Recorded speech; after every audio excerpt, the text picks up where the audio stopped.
Hello all. Thank you for participating in this webinar. My name is Ryan Tamburino, and I'm an orthodontist in practice in Princeton Junction, New Jersey, and in Philadelphia. Have a background in biomedical and mechanical engineering from Duke University, and also my DMD and orthodontics degrees from the University of Pennsylvania, where I've also stayed on as a clinical associate. During this webinar, we're going to talk about one topic that is actually my favorite to discuss, and that is transverse diagnosis. And we're going to take that diagnostic capability and move forward with a couple modern appliances using TAD-supported expansion, which to me has been one of the real game changers for me in my office. So to get started today, first, a couple of objectives for this webinar, which I think you'll find very useful as we go through, is first, we want to understand our goals for obtaining transverse skeletal harmony. A lot of what is done with the transverse is done just by looking or rough guessing. What we're going to try to accomplish through this webinar is to give you objective and measurable goals for why we want to normalize the transverse dimension, and also what benefits that can have for our patients. Secondly, we're going to talk about a novel approach that we've been developing to actually harmonize the width of the maxilla to the mandible. Now, there are a couple different methods that are out there. I will briefly talk about two of them. However, because of time constraints, we'll just focus on the CBCT approach that we've been developing. And although all practitioners may not have access to CBCT, the concepts for why it works are what's going to be most important. And so that you can take that knowledge and apply it to your patients regardless of the imaging capabilities that you have in your office. Third, we're going to talk about protocols for determining timing of and appliance selection for expansion. Once again, there seems to be a lot of controversy and opinions on when and how people should be treated, and some things are best treated early, some things are best treated later. In the mode of talking about objective criteria for expansion, one of the things that we're going to talk about is protocols to help determine when should expansion be initiated in order to get the most effective results and also the goals. And lastly, we'll talk about TAD-supported expansion. As I mentioned, this is a somewhat novel and new technique in orthodontics, and for me it has been one of the absolute game changers for me in terms of expanding my treatment abilities for older adolescents. And of course, once we are done talking about that, that certainly wouldn't be complete without discussing how we can easily incorporate this both effectively and efficiently into your own office so that you can begin doing this tomorrow.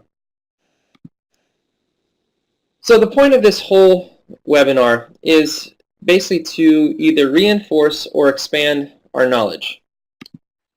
And John Maxwell had kind of said it best for what we all do in our offices every day.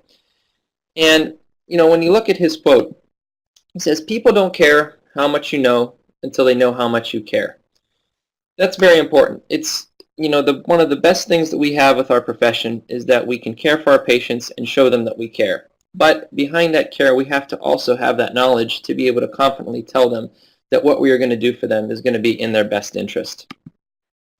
And ultimately, they're the ones that benefit. So, everything that we're going to talk about today, not only is it going to benefit the practitioner to make sure that your office is running as efficiently and as effectively as possible, but ultimately so that we have the best outcome for all of our patients. And I think that's everybody's goal.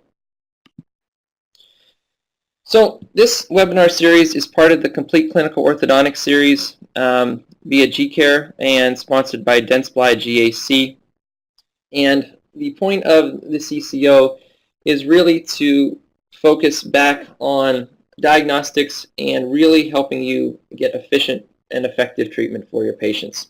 So I hope that you will find that by the time we're done with this webinar today. So when we're looking at all of our patients, just a routine case that has walked into the office, this is kind of what we're looking at. And when we do our initial exams on patients and we take them through the whole process to the finish, there's a lot of steps that we have to really kind of take into account.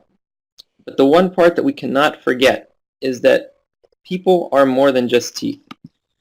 One patient, is not just teeth itself. There are actually 28 of them, plus all the muscles, the jaws, the joints, the periodontium, and the airway all have to work together as a system in order for us to have the most effective results. And we can't really ignore one component or the other, or focus only on one component or the other, because ultimately something is going to break down. So we have to always keep this in mind, even though today we're just going to be talking about really just the jaws, and specifically the jaws just in the transverse dimension. So in order we have to do this, we have to think about what are we hoping to achieve. And unless we can fully envision what our final result looks like, it's going to be really hard for us to take the initial patient and move them towards that final result. So we always have to be able to think, what is my end result supposed to look like? How do we begin with the end in our mind? And once we do that, now we can start thinking about the path for success in order to obtain those results for our patients. So treatment goals. This is the fundamental aspect of, I think, the entire orthodontics as a specialty. We need to understand for the face, the airway, the jaws, the gums, the teeth, what are our goals? What are we trying to achieve? And when we're looking at all these components, the only way to really understand, what are we trying to achieve is to be able to look at final results and look at initial results and say, well, okay, if I'm going to look at all these other areas, why is this what I want? So in my mind, goals have to be universal, objective, and quantifiable. Universal meaning they have to apply to everybody. So people have to look good. The teeth need to function correctly. They need to be free of discomfort. Objective. Basically, we can't just say, well, I think. There has to be something that we're trying to shoot for to say, this is how I know I've achieved my goal or I haven't. And to that end, then quantifiable. So if something doesn't meet your goal, how far away is it from the goal? What do I have to do to get there? These are, once you take into account all of these things, treatment becomes very, very obvious to the practitioner. So for us, with the CCO, we're using a diagnostic sheet that helps us sort all this data for our patients. However, the question that we're going to talk about today is, does the patient require expansion? And so we're going to really only focus on the transverse diagnosis part of this sheet. So, in light with our goals being universal, objective, and quantifiable, it's hard to objectify a result or objectify a treatment without having a diagnostic reference for what you're trying to achieve. And the transverse dimension is no different. So what are the goals? So if I'm looking at this cross-sectional cut, what are we looking at? Well, to me, this is basically the ideal objective for the posterior dental relationships in a final result. So the teeth are centered in the alveolus, teeth are upright in the alveolus, and also they're well intercuspated. So these are our three goals for what we want to achieve. And for me, this is important for the function of the dentition, stability of the dentition, because teeth that are well intercuspated and interlocked help to stabilize themselves, health of the joints, and viability of the periodontium. Now, we're not going to be able to get into all of those today, but into thinking about global objectives for why we're trying to do this, these would be my four reasons for why I'm looking to get the transverse normalized. So when we look at a situation like that, and we compare it to one such as this, which is a very common presentation for many of our patients. Once we normalize those posterior relationships, well, you can imagine that non-working interferences are going to be minimized. Centric prematurities and functional shifts are minimized.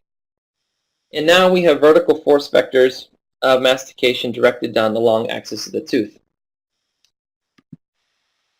But in order to really have those goals and objectives and outcomes, once again, we need a reference position.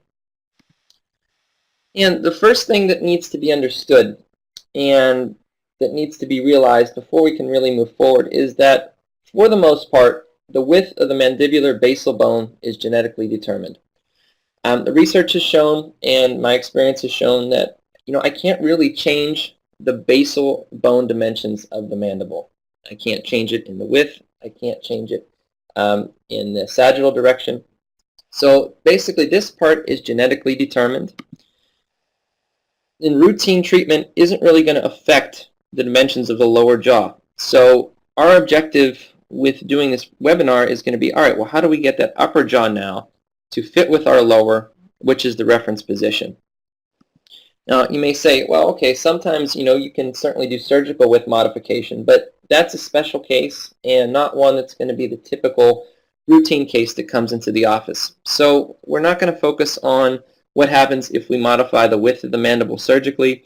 We're basically just going to look at, if there's a normal patient that comes in, what do we do to make that upper jaw properly fit the lower jaw, assuming that the lower jaw is not able to be changed with routine treatment. So the other thing to really remember, and if you think of the four reasons why I was talking about normalizing the transverse dimension, not once did I ever say it's because so we can make room for teeth. Certainly that is one of the, should I say, side effects, consequences of expansion, but that is not the objective. So at the end of this webinar, if you can only remember this one slide, this will be the critical part of this whole session. Rapid palatal expansion, at least on its own, has nothing to do with gaining arch perimeter or whether we have to do the extraction, non-extraction decision. The point of what we are talking about is optimizing the skeletal transverse relationship between the maxilla and the mandible. Now, as I had mentioned, certainly when you expand an upper jaw, you do gain space, and that will accommodate more teeth. However, this part of how much space you gain has to then be factored independently into your space analysis to determine that, with your other goals, if extraction or non-extraction is appropriate for that patient. Remember, extraction and non-extraction is a treatment plan. It is not a treatment goal. Okay? It helps you get your treatment goals. So when we're looking at reference positions, okay, the first thing we have to do, if the mandible is not going to change and our mandible is our reference position for the maxilla, we have to think about, well, where is the position of the mandibular teeth supposed to be? So for this, being an engineer, I really like this article by Katona that was back in the AJO in 2009. And he talks about the center of resistance. And basically his definition was that this is the point at which a tooth rotates in response to the moment of a couple. So, in other words, if this tooth is at an improper inclination, as it uprights, the center of resistance is going to be that point at which that tooth rotates. Okay, so as we're trying to upright those teeth to get them upright and centered in the bone, the center of resistance is going to be the point at which that happens. And if you're looking at mandibular teeth, the analysis that he wrote in an article says it's going to be roughly near the furcation area of the mandibular molar. Now, as we move forward with that train of thought, also with that article, it said the center of resistance of those molars is basically going to correlate roughly with the height of the mucogingival junction. So now if you start to look at the mucogingival junction, while we can't precisely see the center of resistance of the teeth, we can see the mucogingival junction very readily inside the mouth. So if we think about what does that mean? Okay, so if we're looking at the mucogingival junction, basically anything coronal to that is going to be the alveolar bone. And this part is something that we can modify with conventional orthodontic treatment. So just by putting on brackets and wires, we have the ability as we tip this tooth buccally or lingually to, change the anatomy of this section of the jaw. However, if we look at anything apical to the mucogingival junction, this is what we're talking about in terms of the skeletal base that is basically genetically determined that we don't have the ability to modify with routine orthodontics.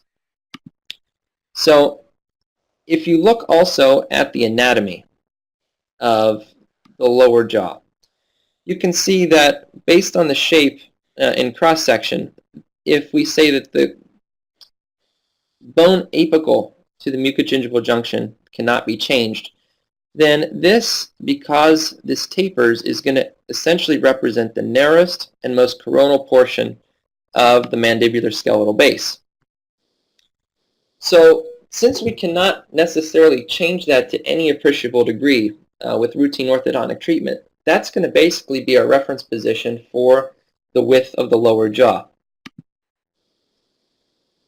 So if we start to look at landmarks of what has been done in the past, Ricketts back in the 60s talked about using the frontal ceph to look at skeletal landmarks. And for the maxilla, he used MXMX, which was the depth of the concavity. But for the mandible, he had used AGAG, which is the anagonial notch. And while that was great for its time, when we had the frontal ceph as our only image or only method to measure the width of the upper and the lower jaw, it was definitely better than not doing anything at all. However, if we start to look at the shape of the lower jaws, and now that we have three-dimensional imaging capability, we can go back and revisit these landmarks and say, okay, well, in 3 dimensions, this is where MXMX is. And, I would agree that this correlates really well with the base of the upper jaw. Okay? But if we flip that thought around and we look at the mandibular skeletal base based on the mucogingival junction that we just talked about, this is kind of going to be where we're looking at right here.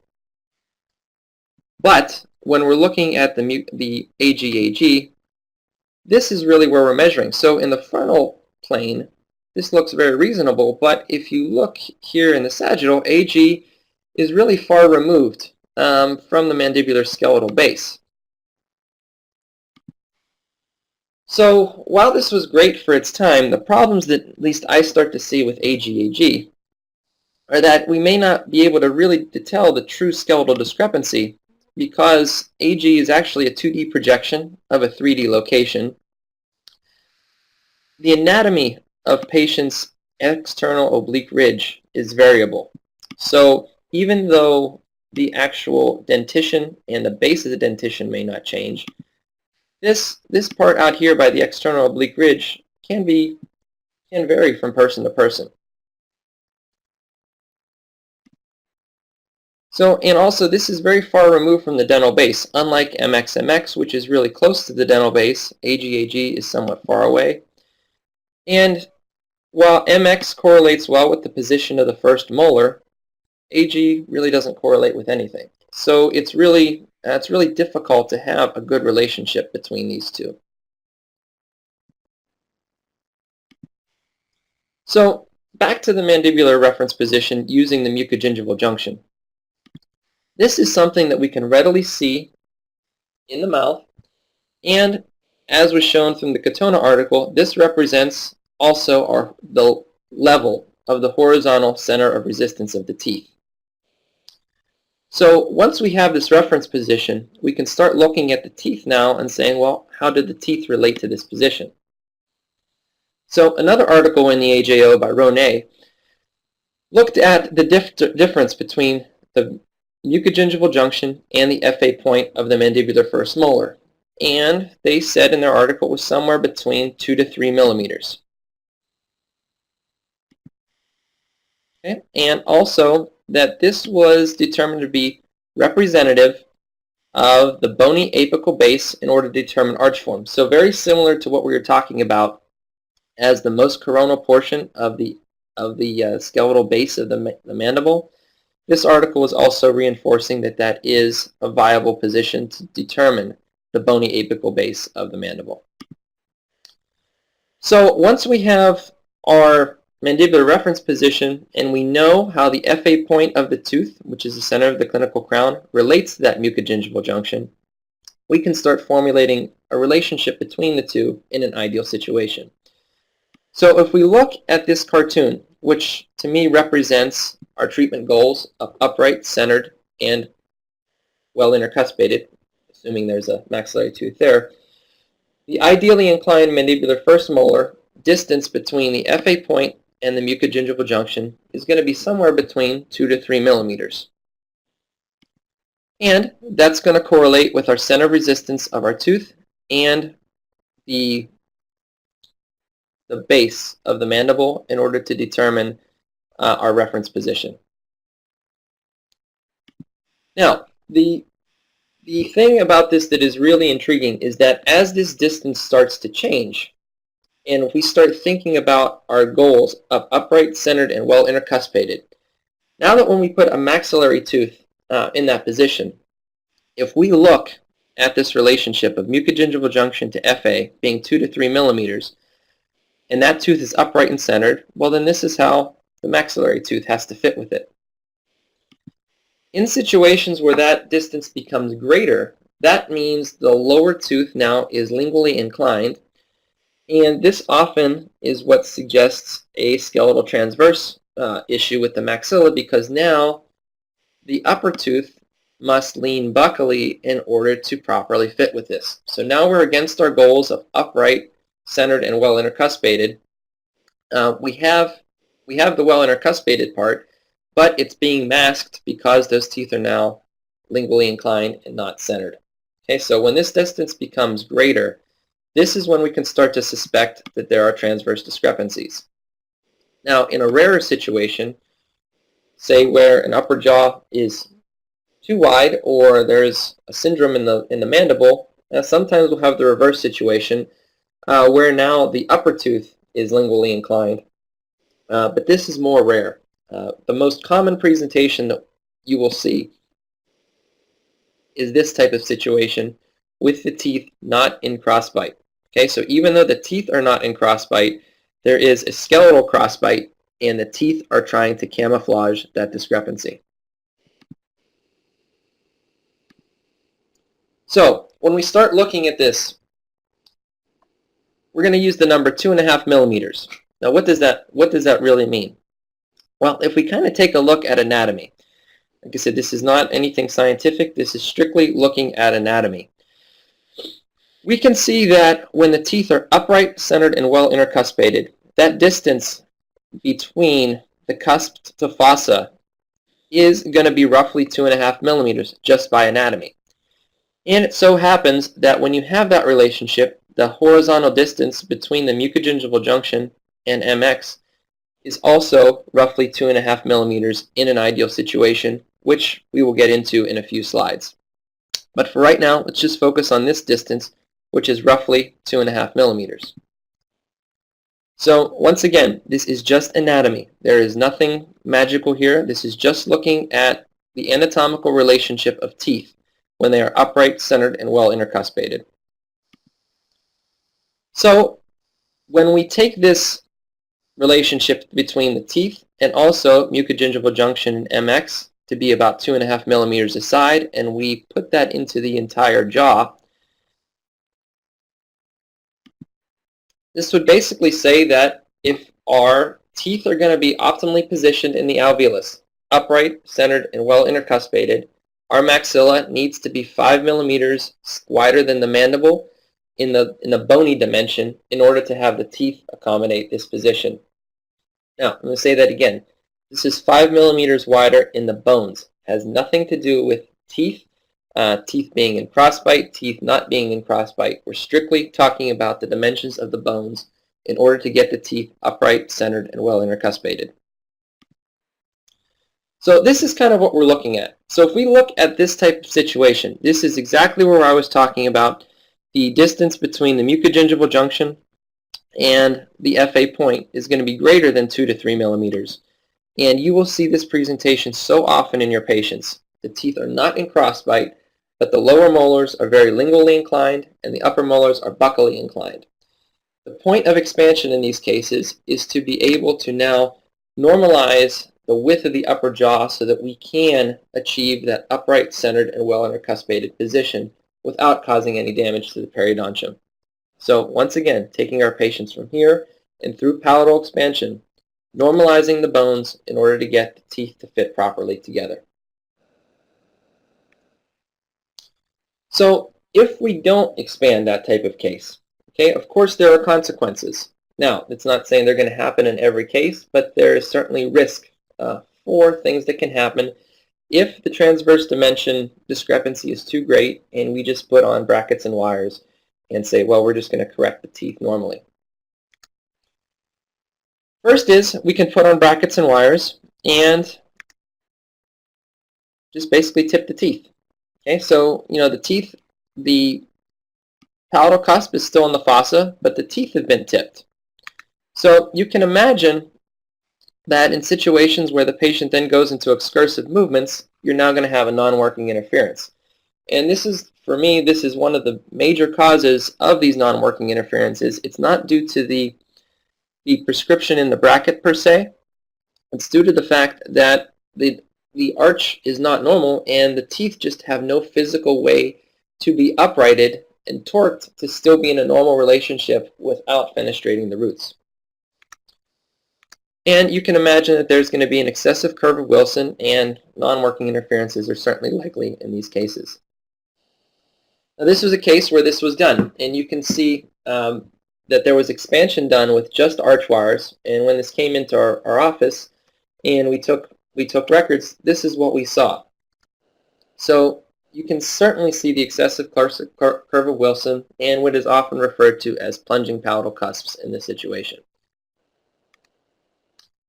So let's say that you don't tip the teeth and you do, level the curve of Wilson.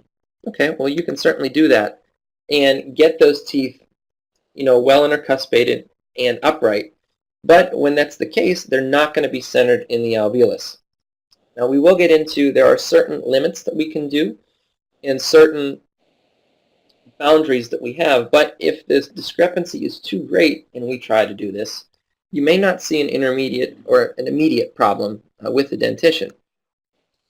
However, by doing this dental expansion in the presence of a skeletal discrepancy that is too great, what happens is this can cause thinning of the cortical plate and now the buccogingival unit. So oftentimes, people will come in with recession on their posterior teeth and, it's said, oh, well, you're just brushing too hard. They could be, that's certainly one cause, but another cause could be that in the past they just had their teeth lined up, but now because the attachment on the buccal of those posterior teeth has been thinned, it's now more susceptible to being eroded and abraded just through normal mechanical forces. And this can leave the patient susceptible to periodontal issues in the long term, not necessarily something that you're going to see immediately. And this was highlighted in an article by Anzalotti and Van Arsdale, when he said a transverse differential of greater than 5 millimeters may be a risk marker for periodontal disease and gingival recession. It took me a long time to really understand what that statement meant when I was going through my training, but this is basically what I had just talked about. When the upper jaw is too narrow and we try to get normal dental relationships on a skeletal base that is not normal, we could leave the teeth at greater risk for periodontal problems in the future, such as this case shown below, which was a 26-year-old dental student who had a history of orthodontic treatment. But you can see on the posterior teeth, there is a skeletal transverse discrepancy, and you can see that just through brackets and wires how the teeth were uprighted, but now the gingival unit was thinned, so that just with normal brushing, there was recession induced. Now these teeth are spotless. Okay, like I said, this is a dental student. There is no plaque on these teeth. There is absolutely no inflammation. So this is not actively induced periodontal disease. This is mechanical abrasion of these teeth through compromised periodontium. Now, in very severe cases, if we try to get a normal relationship, we do have that capability to somehow fenestrate the roots if we truly ignore what's going on and try to get a normal relationship in the presence of a severe discrepancy. So I hope that no one would attempt these kind of cases, but in these certain situations, this is possible, just through expanding with arch wires. And what you can see here on the cross-section is a severe transverse discrepancy. We certainly have the ability to do damage, but like I said, I hope that we are not going to do that as practitioners today. So now that we've talked about our goals and talked about what we're looking for in terms of how our upper and lower jaw fit and why we want our upper and lower jaw to fit that way, we need to diagnose it.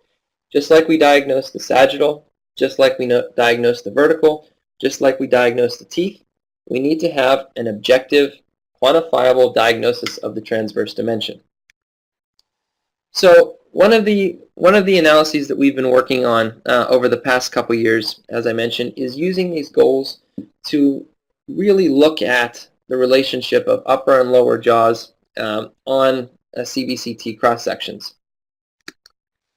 And as I mentioned on our diagnostic sheet, we have two methods that I actually use to measure the transverse.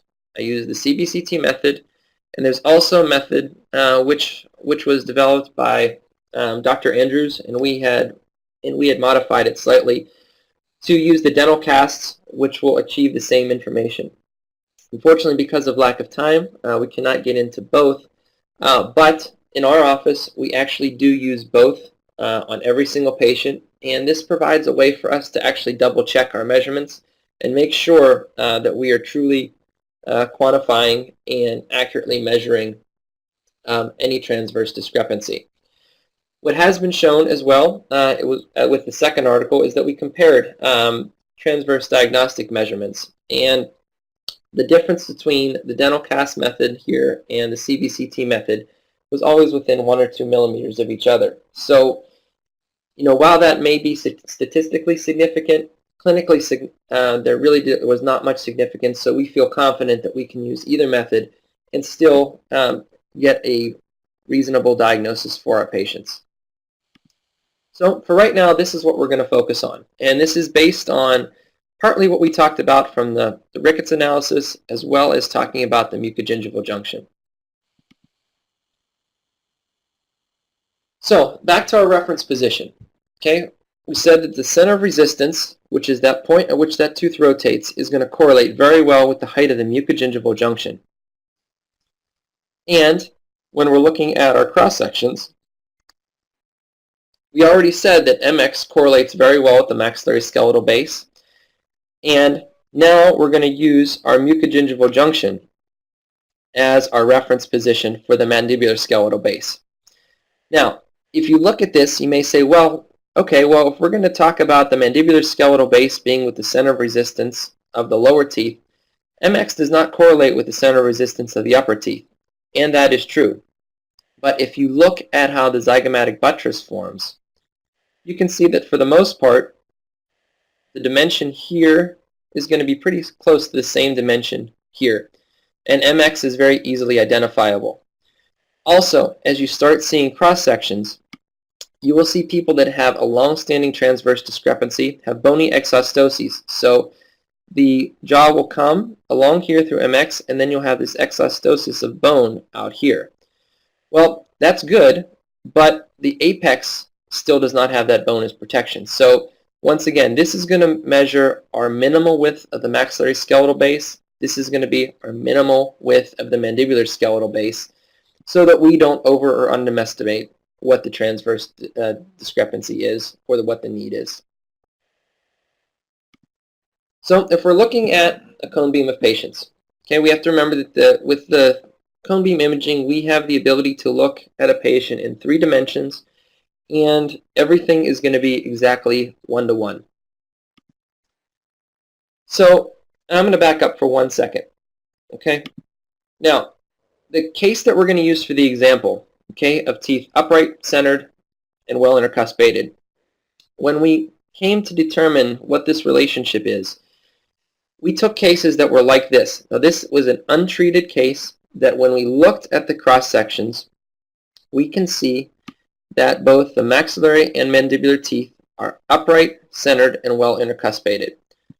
So that's why we wanted to determine, well, okay, how in these cases, when they look normal and they look like they appear to the goals that we're trying to shoot for, what is the relationship between the upper and the lower jaw?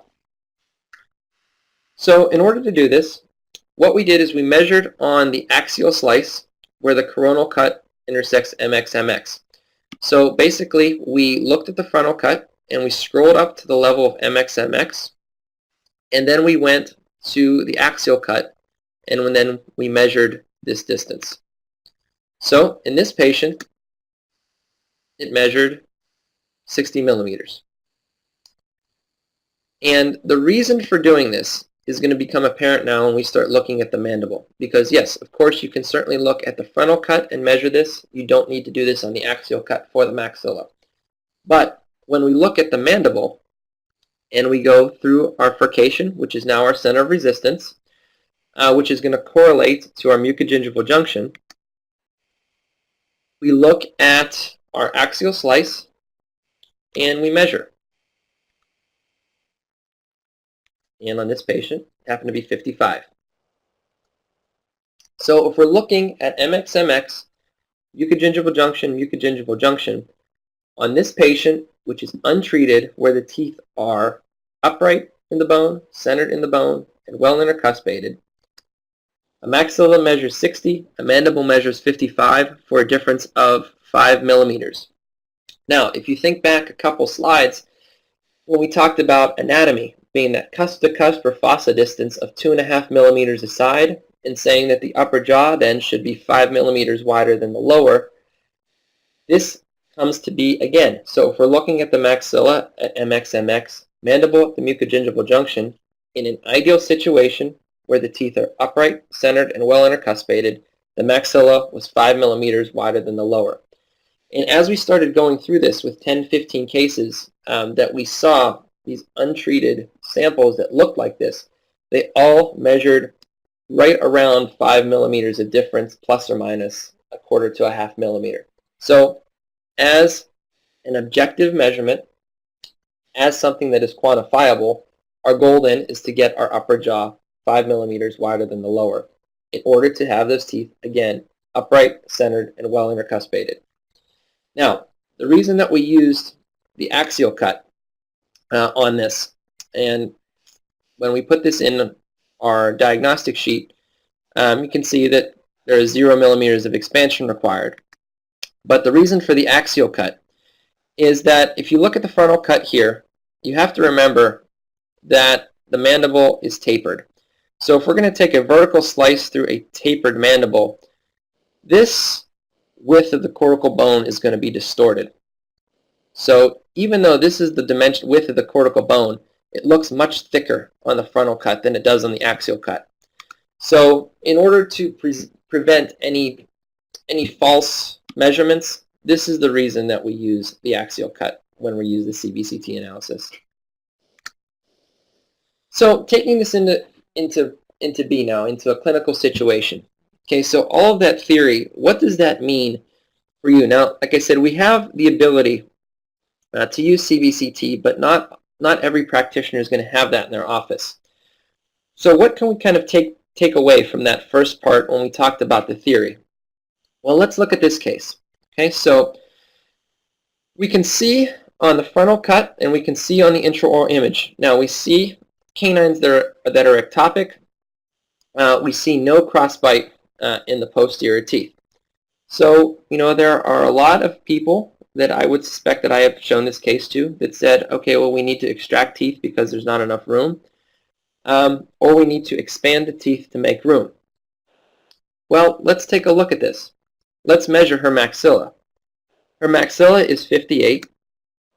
Her mandible is 60 for a difference of -2 millimeters. If our goal is to have our upper jaw 5 millimeters wider than our lower, that would basically mean that she's going to need 7 millimeters of expansion. Now, there are a lot of people that would say that, oh, that's not needed. Well, if you take a look at our reference position of the mucogingival junction, look at the inclination of those lower molars, camouflaging the fact that the upper jaw is way too narrow for the lower.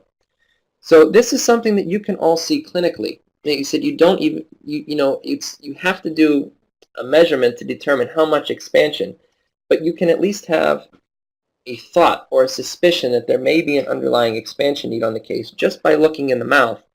And if you see this extreme inclination of the lower posterior teeth, you can likely suspect that when you do measure, the upper jaw is going to be much too narrow for the lower. But then when you measure, you determine how much is actually needed. So let's take a look at another case. Now, here's a case that is in crossbite. All right, now you would say, well, okay, if I showed you a case that was in crossbite and a case that wasn't in crossbite, you would say, well, the case in crossbite, needs more expansion because that we need to correct the crossbite. Well, in this case, actually, the expansion need was only 6 millimeters.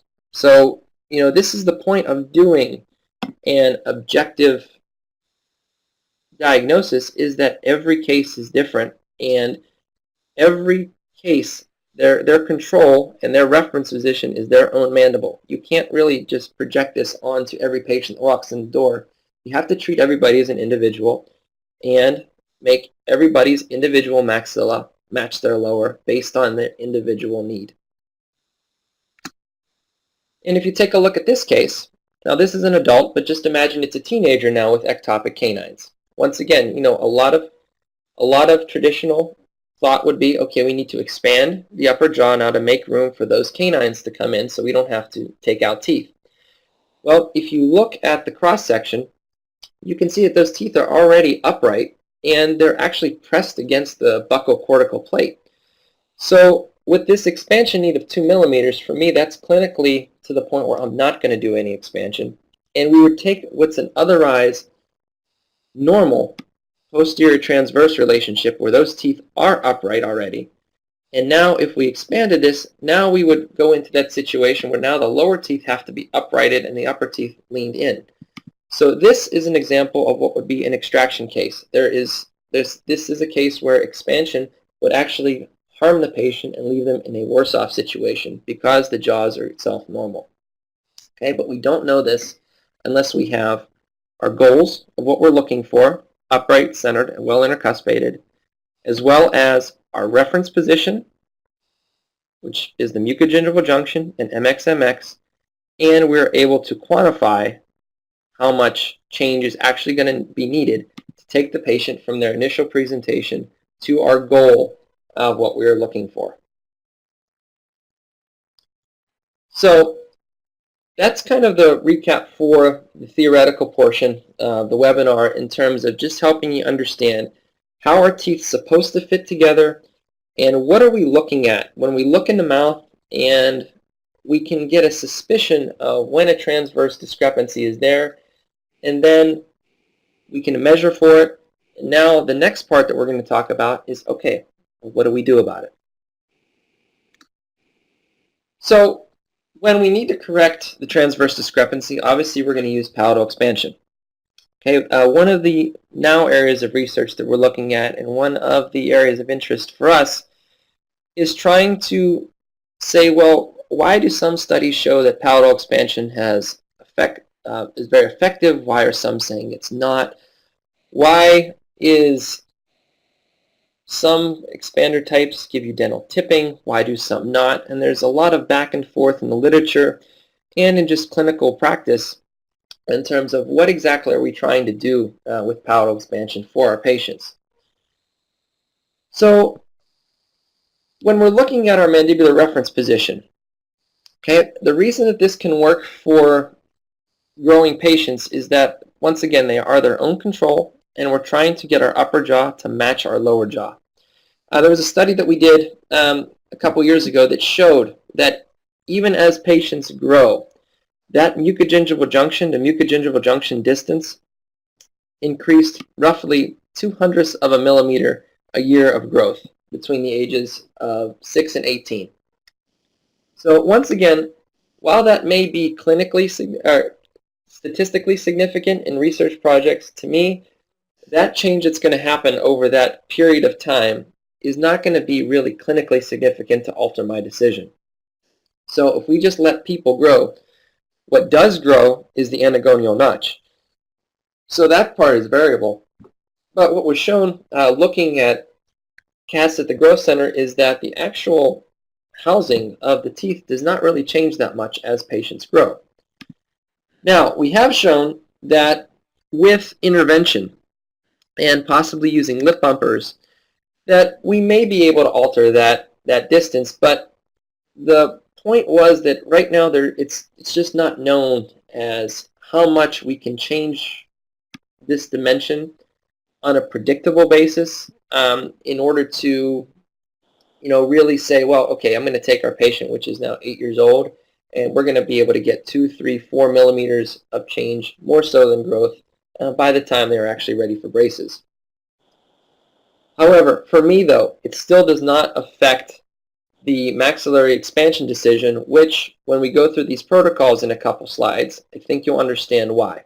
So even though we may have the ability to change this, to me, it still is not clinically significant. So when we're looking at expansion, the previous thinking and the way that has really been done is saying that, okay, well, the earlier a patient is expanded, it's going to be more effective, it's better tolerated because the suture is not as fused, and it's going to be more stable.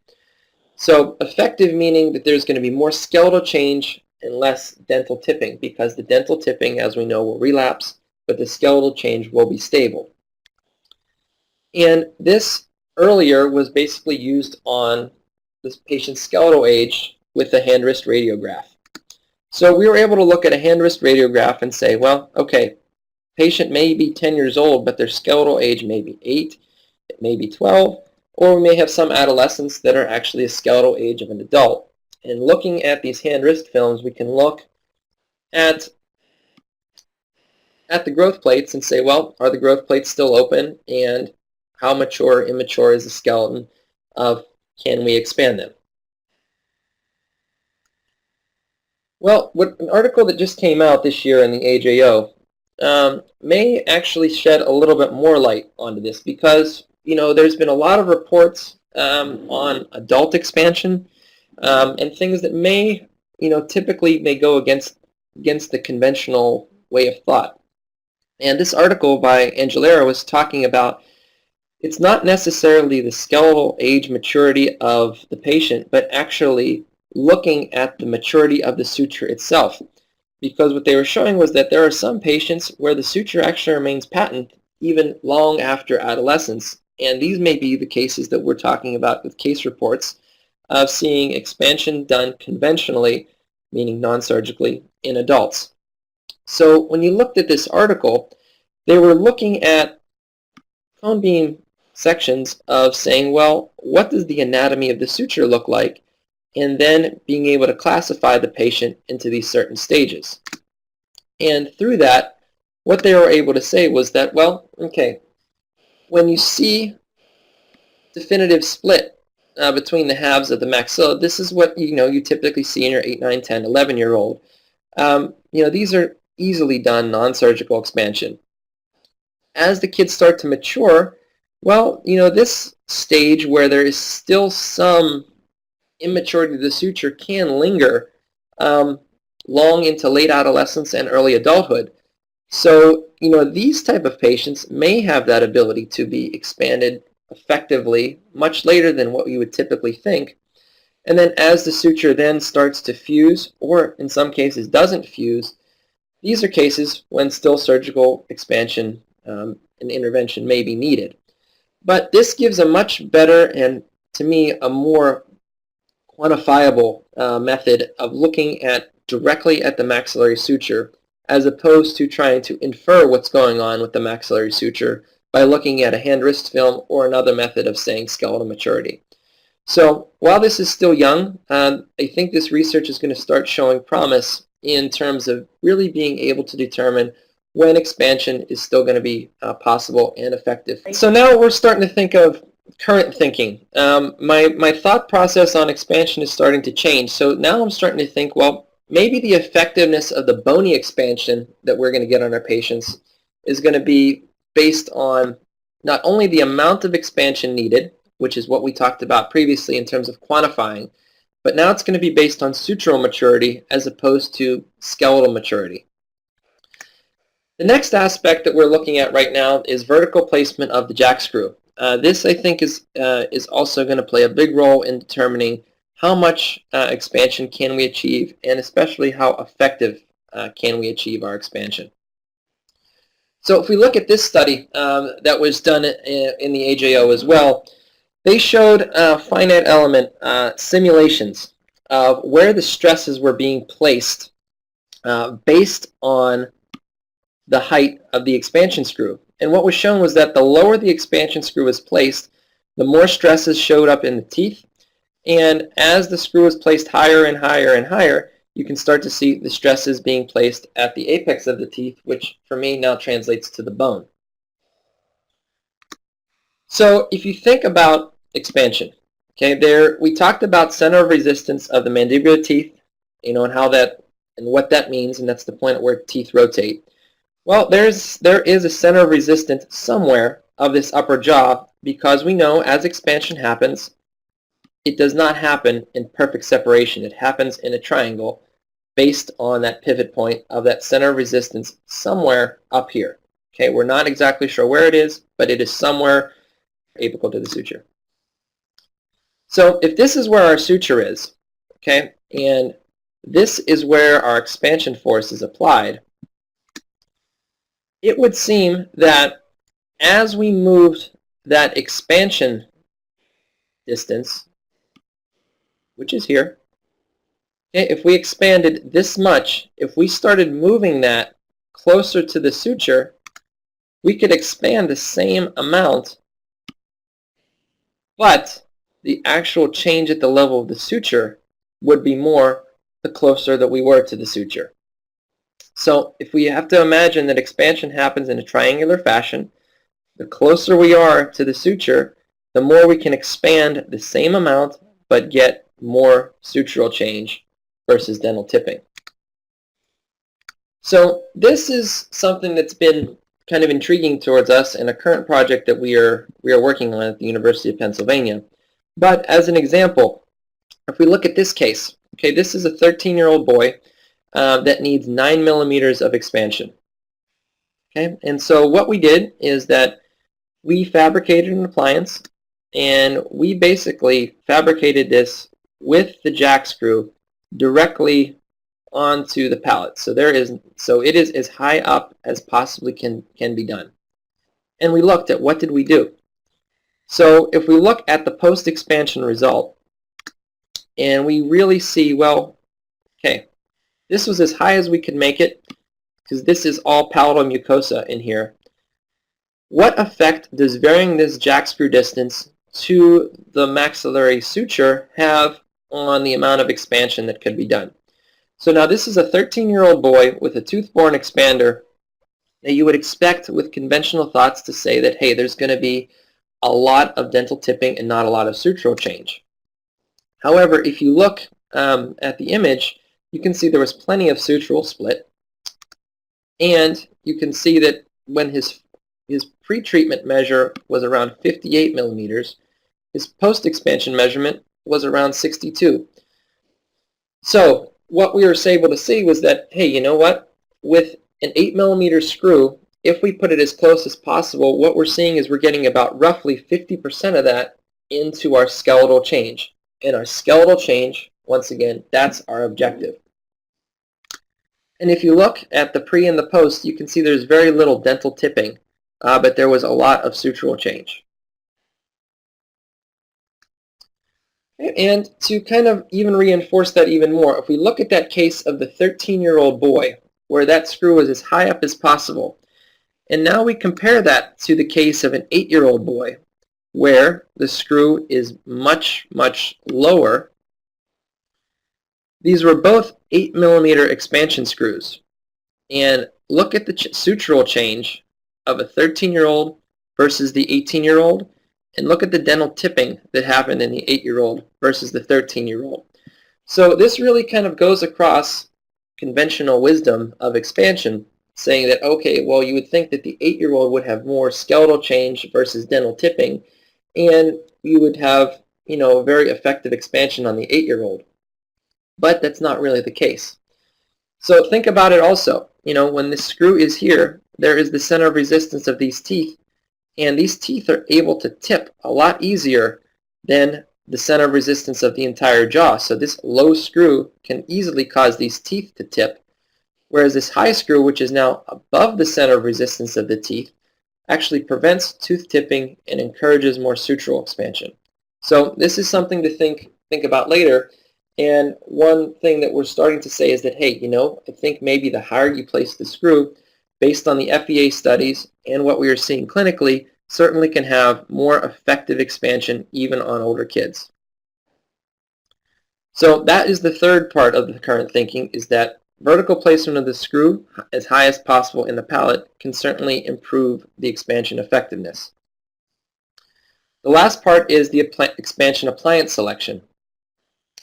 So for me, based on measuring pre and post expansion results, with the types of expanders I use, for what I just showed with a bonded RPE based on what I just showed you, I can get somewhere close to 30 to 50% of the screw activation expressed in the bone. Once again, the bone is what my goal is. Looking at TAD-supported expansions, which we're going to talk about in a few minutes, we're actually seeing even more, about 70 to 80% of the activation expressed at the MXMX level at the bone. And like I said, with our goal being sutural expansion, knowing how much I can get out of each expansion type at the level of the bones is what's important to me. So we talked about we don't want too much dental tipping, okay, and we don't want to thin the alveolus, and we don't want to thin the gingival unit. So for me, the transverse discrepancy I feel comfortable with is about 1.5 millimeters of tooth movement on each side. So anything where the discrepancy is less than 3 millimeters, I feel very fine doing the rest with dental expansion and still be able to achieve the ideal result in the posterior teeth without compromising the gingiva. So to this end, we've started to develop protocols based on what we see on skeletal maturity, immaturity, or in adult patients. So when we're looking at skeletally immature adolescents, now these would be patients that typically be 8, 9, 10, 11 years old. If we do the measurement and we see that the discrepancy is between 4 to 6 millimeters, to us this is one-phase treatment. I know I can easily get that amount of change that I need to get under that 3 millimeter mark with just using a conventional RPE right before braces and putting the screw as high up as possible. I feel very comfortable saying that if there's a 6 millimeter discrepancy, I can get 3 millimeters of change right before I put braces on. When we start to gain more discrepancy in the 6 to 9 millimeter range, okay, if I use an 8 millimeter screw and I can only get 3 to 4 millimeters of sutural change with one expander, I know I'm not going to achieve my goal of being less than 3 millimeters. So this is where I see the advantage of two-phase treatment, meaning we do one expander now to get some of that dimension, and then we use a second expander right before bracketing to gain the rest of it. Now, that's just saying if it's needed. So obviously, anytime we do two-phase treatment, you always take progress records before you do the second phase, and if you find out they need more expansion, you do it. This also goes wide to saying that if we use a lip bumper to now upright the teeth, which were lingually inclined prior to the first expander, and we do happen to gain bony change, we'll just remeasure, and if we need to, then we'll re-expand. So that's why I said it's not really clinically significant to me whether or not we can get a lip bumper to have bony change in the mandible, because I'm going to remeasure and re-expand as needed if that does happen. For cases that are greater than 9 millimeters, once again, this to me qualifies as two-phase treatment with one or more RPEs early and then doing the second one bracketing. Oftentimes in these severe cases, we can't get a screw as high up in the palate as possible, so we have to do a lower screw, and that's going to give us more dental tipping, but it might expand the palate just enough so that now we can do a second expander and get the screw up where we need to and get the bony change that we're looking for. Okay, for skeletally mature adolescents. Okay, once again, 4 to 6 millimeters. To me, this is something I can start with a conventional or TAD RPE right before bracketing, and I know I can get the change that I need.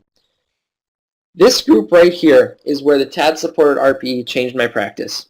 Okay, so for these kids that need 6 to 9 millimeters of expansion, I know that I could not achieve that with a conventional RPE without having some surgical assistance. To me, this is where the TAD-supported RPE, and knowing that on these skeletally mature adolescents, I can gain 70 to 80% of that dimension without surgery. This is one of the things that has truly, truly changed my practice, and where I feel the TAD-supported RPE is very, very beneficial. For kids that are greater than 9 millimeters, sometimes I still think a SARP is indicated, and now I'm using a TAD-supported RPEs for all the SARPs just to be able to have less bulk in the mouth. This is a diagnostic decision, whether the case is a SARP, whether it's a multiple stage surgery, but we're talking about severe skeletal problems in those type of cases. This is going to be one of the most common cases that you're going to see is the 12, 13, 14, 15-year-old that once you start measuring is going to need 6 to 9 millimeters of expansion, and now can very easily be corrected with using a TAD-supported RP before you bracket the case. For an adult, anything less than 4 to 6 millimeters, obviously I say, well, hey, we may need to put some gingiva on the buccal segments when cases are done, but we still cannot predictably expand an adult patient. The research that I just talked about might show you when you have an indication of it might be possible, but as far as the predictability, it still is not known. Anything more than 6 millimeters is still within the surgical realm, either with a multi-segment Lefort or a SARP, if the sutures are totally fused. So to end, I'd like to talk a little bit about the TAD-supported expander now, and how this has really affected the way I practice and how you can start incorporating it into your office as well. So with this appliance, the reasons that I have chosen to use this are that it minimizes the tooth tipping because we're not anchored to the teeth, we're directly anchored to the jaw. So that any tooth tipping or damage to the periodontium that may be likely with a bonded or a banded expander on an older kid is going to be minimized. At the same time, we can also put all the brackets on at the same time because there's nothing on the teeth preventing us from doing so. So that helps us be a lot more clinically efficient with our treatment. We've shown it shows for effective sutural expansion of these older adolescents, whereas before this may or may not have been possible. But this is now a tool that we can use to get that sutural expansion, not dental expansion, on those older adolescents. And the older kids, at least in my office, have absolutely loved this because they typically see kids their age with Hyrax or Haas expanders, and they say it's a lot of bulk in their mouth. Now with this, their bulk is reduced, so it's a lot more comfortable for them, and there's a lot more social acceptance. So there has been very little pushback from any of the kids that we've used having this type of expander versus a conventional one. So the only thing with TAD expanders is you have to remember there is palatal anatomy that you have to be careful of when you're placing palatal TADs. Remember that there is an artery here, and that is one area that you have to be on the lookout for when you're placing palatal TADs. There are tons of resources that will talk about TAD placement and TAD placement techniques, which we will not go into here, but we will assume that everybody feels comfortable placing TAD in the palate or can refer to someone who would place them for them. For these TAD-supported expanders, you can either use 4 TADs or in some cases 2 TADs. If you're going to place 4 TADs, I'll tend to place one between the 3 and the 4, and then the other between the 5 and the 6. Okay, and then the jack screw goes in between the 2 sets of screws. In some cases, especially on younger adolescents where less support is needed, 2 TADs can suffice, and if that's the case, I will put them between the 4 and the 5. Okay. So when we're fabricating this expander, the one thing to really be on the lookout for is make sure all the corners are rounded. Because this is strictly going to be supported by the TADS on the palate, there's going to be a lot of pressure on the palatal mucosa, and this could dig in if these edges are sharp. So it's very, very important that when this is fabricated to look at every aspect of it and make sure that every single corner, when you run your finger around it, is rounded and smooth. So when it comes time to actually put it in, I actually will make the expander on a blank model, and I will place the TADS when the patient comes in, and then retrofit the expander to the TADS. I found that's a lot easier to do, and also the kids don't like walking around with TADS in the mouth for a week or two on the palate while the expander is being fabricated. So in this case, I used a 2-TAD expander, and I placed the TADS in the mouth, and then I looked at the model and put marks roughly where I placed them. So when I put the expander back on the model, I made some marks where the TADS are, just so I had a reference position. And then I used, in this case, I used the diamond burr to just hollow out the area where the TADS are being placed in the mouth. So I did this until I could passively fit the appliance in and out without feeling any resistance over the TADS. So once I got to that point, this took me roughly about 3 to 5 minutes of chair time after the TADS were placed. I would look, and you can see on the model that this hollowed out area is going to be right over where the TADS are placed. I then use plastic conditioner, or in the absence of plastic conditioner, you can use acrylic monomer, whatever you need to make sure your adhesive stays onto the expander. I paint inside the hollowed out areas and let it dry for a minute. And then I personally use bandlock, or you can use any sort of other flowable cement to just fill up that area where the TADS are being placed, insert it in the mouth, and light cure. This whole process, like I said, takes me about 5 minutes of chair time after the TADS are placed, and then here it is in the mouth. Okay, and now you can begin activating this immediately. So this is the current insertion protocol that we're using. Like I said, we fabricate the TAD RPE. We use an 8mm screw on a blank model. When the day the patient comes in, we place either 2 or 4 palatal TADs. I use a 1.6 times 8 if I'm going to use 2 TADs. If I'm going to use 4 TADs, I'll usually use 8mm on the anterior portion and 6mm in the posterior, just because the mucosa is a lot thinner. I tend to numb up the patient. I've tried topical anesthetic, but to me, a couple drops of lidocaine has been a lot more comfortable for the patient, and no one has seemed to object to that. So I place the TADs in, retrofit the RPE to TADs, cement them with bandlock, and then you have a choice. If you want to place brackets that day, you certainly can, or you can wait. The thing is, when you activate this, you don't want to place a wire in the upper because you don't want any resistance to the expansion. So I will wait until the expansion is done until I place the upper wire. If we're doing just an expander alone, we will allot 45 minutes for the appointment, and that gives us enough time to place the TADs, place the expander, and go over instructions and go over expectations. So this is something that fits very easily into the routine of the day and causes minimal disruptions. And like I said, it's a lot more comfortable for our patients. My expansion protocol is basically 2 times on the insertion day, once to show the parent, second to have the parent try it themselves, and then we will turn 1 time a day until the desired expansion is obtained or the screw bottoms out. Okay, and this case that was shown is one that followed that protocol. The left picture was the day of insertion, and the right picture was 3 weeks later. Now, putting them in is very, very quick. Removing them takes a few minutes. And when it's in, basically what I do is I take a diamond burr or a carbide burr, hollow out around each of the TADs, then remove the TADs, and the expander will come right out. And then the palate will heal up roughly in about 7 to 10 days. So you can use whatever you want.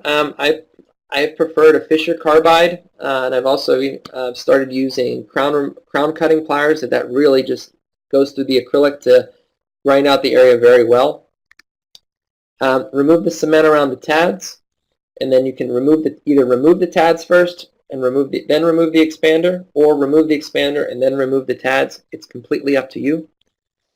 And then I instruct the patient to rinse with warm salt water for 7 to 10 days, and then it looks like nothing was ever there.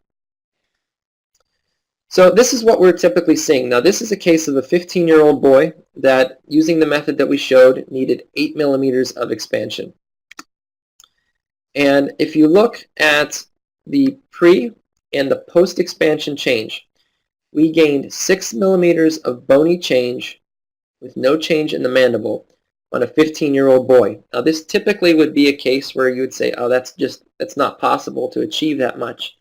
But when we did the measurements, you can see the suture split and how much it changed with very, very, very minimal dental tipping.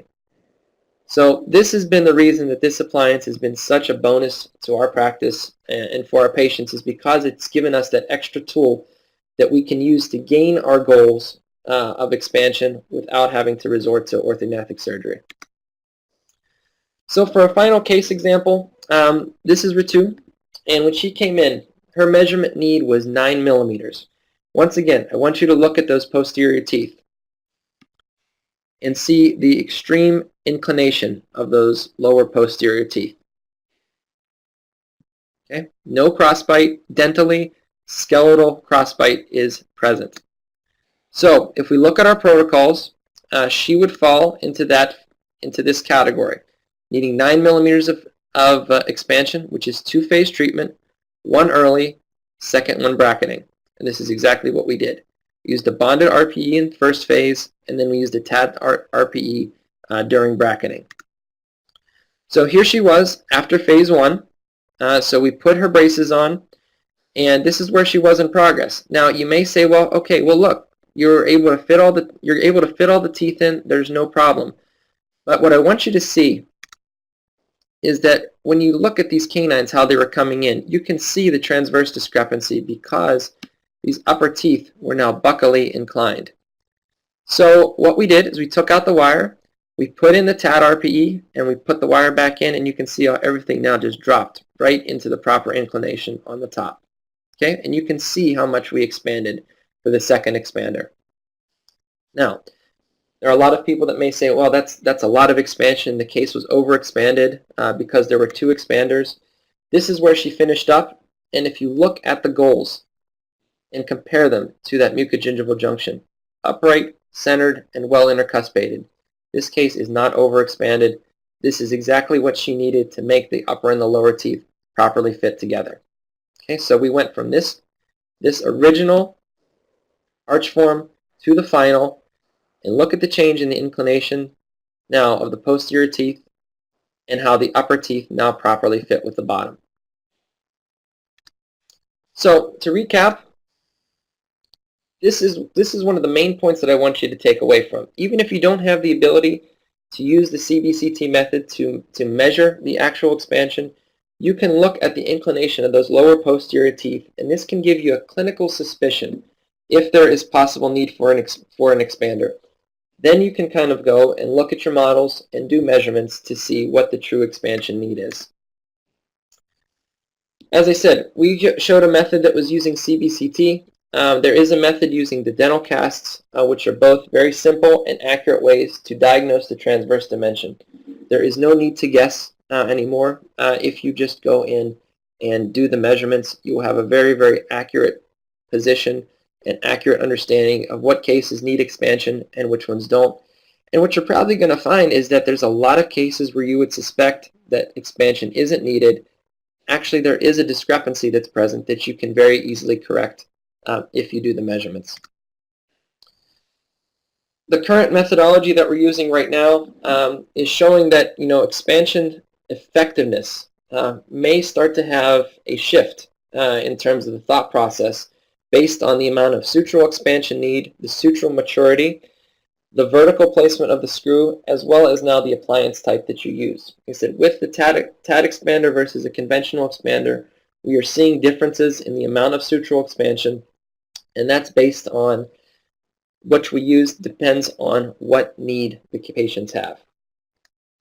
And finally, the TAD-supported RPEs, as I've shown, at least in our practice, are a very effective alternative for the expansion in older adolescents. So thank you very much for participating in this webinar.